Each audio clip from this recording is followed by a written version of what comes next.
नमस्कार दोस्तों, स्वागत है आप सभी का आपके अपने YouTube channel Shyam class study में। आज के इस वीडियो में उत्तर प्रदेश पुलिस परीक्षा में पूछे जाने वाले हिंदी के 37 अति महत्वपूर्ण प्रश्नों का प्रैक्टिस सेट लेकर के आया हूं, जो आने वाले यूपी पुलिस परीक्षा के लिए अत्यंत महत्वपूर्ण प्रैक्टिस सेट में अपने चैनल पर आपको लगातार Hindi GK GS UP GK की लगातार प्रैक्टिस सेट करवा रहा हूं, जो आने वाले यूपी पुलिस परीक्षा के लिए अत्यंत महत्वपूर्ण साबित होंगे। मैं आपको इतने प्रैक्टिस सेट करवा दूंगा जितने आप लोगों ने सोचे भी नहीं होंगे। आपको जो पेड कोर्स में कंटेंट पाते हैं वो आपको हमारे चैनल पर बिल्कुल फ्री में प्रोवाइड कराया जा रहा है। तो प्रैक्टिस सेट को आप पूरा करिएगा। प्रैक्टिस सेट पूरा करने के बाद आपको अपना स्कोर ईमानदारी के साथ कमेंट बॉक्स में शेयर करना और बताना है कि आपने हमारे इन 37 प्रश्नों के प्रैक्टिस सेट में कितने प्रश्न सही किए हैं और कितने गलत।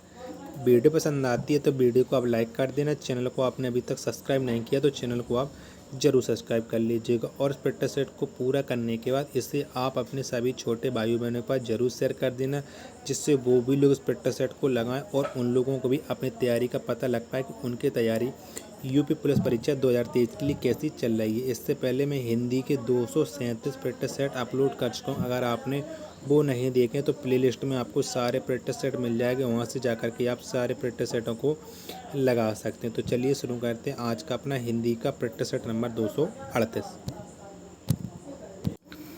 तो पहला क्वेश्चन है आपके सामने कि नदी का जल ठंडा है का सामान्य बहुवचन क्या होगा। तो इसका सामान्य बहुवचन क्या हो जाएगा कि नदी का जल ठंडा है। तो इसका सामान्य बहुवचन हो जाएगा नदियों का जल ठंडा। कैसा? नदियों का जल ठंडा है। ऑप्शन नंबर बी इसका राइट आंसर हो जाएगा। ऑप्शन नंबर डी भी इसका राइट आंसर, क्योंकि बी और डी एक से हैं तो इसलिए आप डी ऑप्शन भी राइट मान सकते हैं। नेक्स्ट क्वेश्चन है आपके सामने कि निम्न में से शुद्ध रूप का चयन करें। तो आपको बताने कि इनमें से कौन सा शुद्ध लिखा है। तो कौन सा शुद्ध लिखा है, तो ये दशा से ये शुद्ध रूप है। ऑप्शन नंबर बी इसका राइट आंसर हो जाएगा। नेक्स्ट है आपके सामने कि प्रथम विश्व हिंदी सम्मेलन सन में आयोजित किया गया। तो कहाँ पर और कब प्रथम हिंदी विश्व सम्मेलन आयोजित किया गया। तो ये प्रथम विश्व हिंदी सम्मेलन सन 1975 में नागपुर में आयोजित किया गया। ऑप्शन नंबर सी इसका राइट आंसर हो जाएगा। नेक्स्ट प्रश्न है आपके सामने कि दक्षिण भारत हिंदी प्रचार सभा का मुख्यालय स्थित है। तो कहाँ पर स्थित है दक्षिण भारत हिंदी प्रचार सभा का मुख्यालय। तो इसका मुख्यालय स्थित है चेन्नई में। कहाँ पर? चेन्नई में स्थित है। ऑप्शन नंबर सी इसका राइट आंसर हो जाएगा। निर्वासित में प्रत्यय है। तो कौन सा निर्वासित में प्रत्यय है। तो निर्वासित शब्द में प्रत्यय है इत। कौन सा? इत प्रत्यय है। ऑप्शन नंबर डी इसका राइट आंसर हो जाएगा। दीपक की जेब में 10 रुपये हैं, वाक्य में प्रयुक्त काल कौन सा है। तो इनमें कौन सा काल है ये आपको बताना है कि दीपक की जेब में 10 रुपये हैं। तो इसमें प्रयुक्त काल है पूर्ण वर्तमान काल। कौन सा? पूर्ण वर्तमान काल। ऑप्शन नंबर डी इसका राइट आंसर हो जाएगा। अगला प्रश्न है आपके सामने कि अथ का विलोम शब्द है। तो कौन सा है अथ का विलोम शब्द। तो कौन सा है? तो अथ का विलोम शब्द हो जाएगा इति। कौन सा? इति ये अथ का विलोम शब्द है। ऑप्शन नंबर बी इसका राइट आंसर हो जाएगा। मृदुल का विलोम शब्द है। तो कौन सा है मृदुल का विलोम शब्द, ये आपको बताना है। तो मृदुल का विलोम शब्द होता है कठोर। कौन सा? कठोर। ऑप्शन नंबर ए इसका राइट आंसर हो जाएगा। नेक्स्ट प्रश्न है आपके सामने कि लक्ष्मण का एक पर्यायवाची शब्द चुने। तो लक्ष्मण का इनमें से कौन सा पर्यायवाची है ये आपको बताना है। तो लक्ष्मण का पर्यायवाची है सुमित्रा पुत्र। कौन सा? सुमित्रा पुत्र ये लक्ष्मण का पर्यायवाची है। ऑप्शन नंबर ए इसका राइट आंसर हो जाएगा। नेक्स्ट प्रश्न है आपके सामने कि शेर का एक पर्यायवाची शब्द है। तो बताना है कि आपको इन चारों ऑप्शन में से कौन सा वो शब्द है जो शेर का पर्यायवाची है। तो कौन सा है? तो ये केसरी। कौन? केसरी ये शेर का पर्यायवाची शब्द है। ऑप्शन नंबर बी इसका राइट आंसर हो जाएगा। निम्न में से अल्प प्राण कौन से हैं। तो बताइएगा कि इनमें से कौन से अल्प प्राण हैं। तो कौन से हैं? तो इनमें से का और गा ये अल्प प्राण हैं। ऑप्शन नंबर बी इसका राइट आंसर हो जाएगा। घा का उच्चारण स्थान यानी घा घर का उच्चारण स्थान कौन सा है? तो इसका उच्चारण स्थान है कंठ। कौन सा? कंठ है। ऑप्शन नंबर बी इसका राइट आंसर हो जाएगा। आप सोचते हो कि बीच बीच में मैं क्वेश्चन छोड़ देता हूं, तो मैं आपको बता दूं कि मैं गद्यांश छोड़ देता हूं, क्योंकि गद्यांश अब कराऊंगा तो बहुत ज़्यादा बड़ा वीडियो बन जाएगा। मैं आपको सुनता हूँ कि आपको 15 से 20 मिनट के अंदर आपको अच्छा से अच्छा कंटेंट प्रोवाइड करा दूँ, जिससे आप बाकी के समय में दूसरी वीडियो देख लें और इसको अब तैयारी में लगा पाएँ अपना कीमती समय। तो नेक्स्ट क्वेश्चन है आपके सामने कि तेरे को बाजार जाना है में किस प्रकार की अशुद्धि है?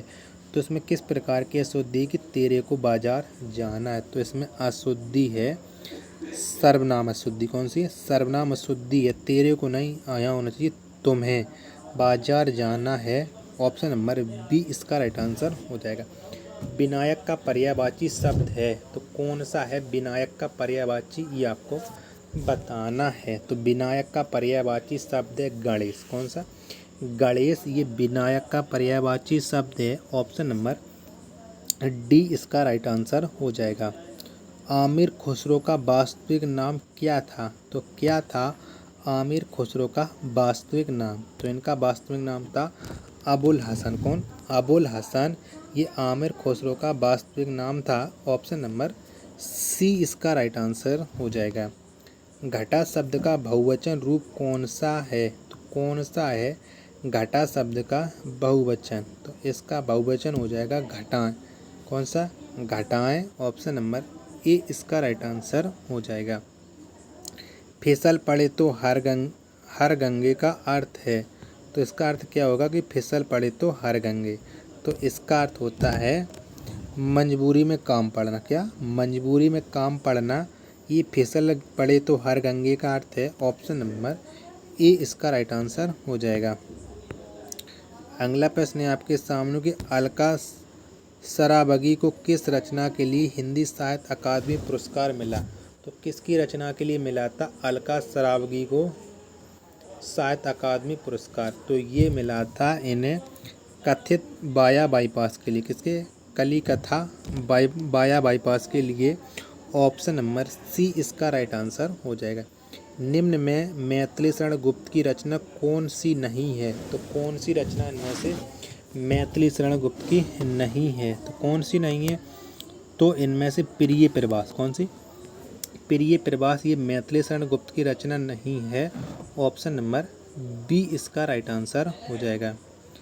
विमाता बन गई आंधी भयावह हुआ चंचल ना फिर भी श्याम घन वाय में कौन सा अलंकार है? तो आपको बताना है क्वेश्चन नंबर 23 में कौन सा अलंकार है। तो कौन सा है? तो इसमें से अलंकार है श्लेष अलंकार। कौन सा? श्लेष अलंकार है। ऑप्शन नंबर ए इसका राइट आंसर हो जाएगा। लकीर का फकीर मुहावरे का शाब्दिक अर्थ क्या है? तो इसका शाब्दिक अर्थ क्या है कि लकीर का फकीर? तो इसका शाब्दिक अर्थ है पुरानी परिपाटी पर चलने वाला। क्या? पुरानी परिपाटी पर चलने वाला। ऑप्शन नंबर ए इसका राइट आंसर हो जाएगा।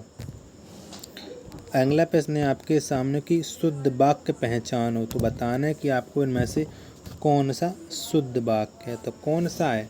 तो इनमें शुद्ध वाक्य वह दंड देने के योग्य। कौन सा? वह दंड देने के योग्य ये शुद्ध वाक्य है। ऑप्शन नंबर बी इसका राइट आंसर हो जाएगा। तत्सम शब्द का चयन करें। तो बताना है कि इनमें से तत्सम शब्द कौन सा है? तो कौन सा है? तो इनमें से तत्सम शब्द है चंद्रमा। कौन? चंद्रमा ये तत्सम शब्द है। ऑप्शन नंबर बी इसका राइट आंसर हो जाएगा। तत्सम शब्द का चयन करके आप बताने क्वेश्चन नंबर 27 में कौन सा शब्द तत्सम है? तो इसमें जो निर्मम। कौन? ये निर्मम ये तत्सम शब्द है। ऑप्शन नंबर सी इसका राइट आंसर हो जाएगा। क्वेश्चन नंबर 28 की तत्सम शब्द का चयन करें। आपको 28 में भी तत्सम शब्द बताना है। तो कौन सा इसमें तत्सम शब्द है 28 में? तो इसमें तत्सम शब्द है सुमन। कौन? सुमन ये तत्सम शब्द है। ऑप्शन नंबर ए इसका राइट आंसर हो जाएगा। क्वेश्चन नंबर 29 की निम्न में से कौन सा वर्ण उच्चारण की दृष्टि से दंत नहीं है। तो कौन सा वर्ण है जो उच्चारण की दृष्टि से दंत नहीं है। तो इसमें टा, कौन टा टमाटर, ये उच्चारण की दृष्टि से दंत नहीं है। ऑप्शन नंबर डी इसका राइट आंसर हो जाएगा।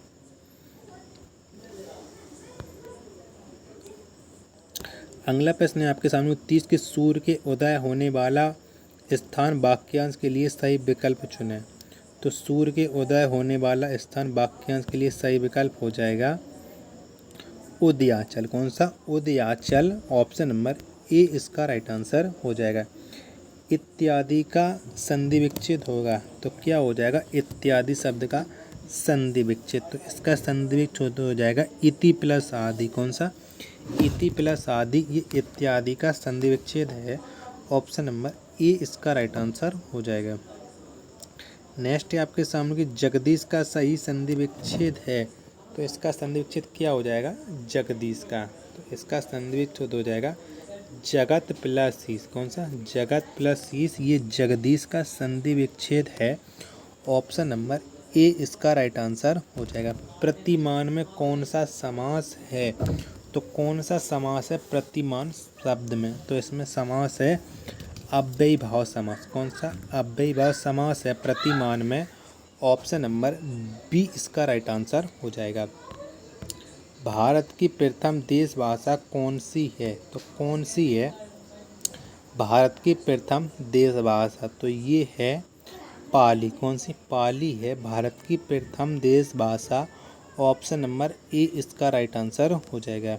हिंदी का मानक रूप किस भाषा से विकसित हुआ है? तो कौन सी भाषा से विकसित हुआ है हिंदी का मानक रूप? तो ये विकसित हुआ है खड़ी बोली से। किससे? खड़ी बोली से। ऑप्शन नंबर सी इसका राइट आंसर हो जाएगा।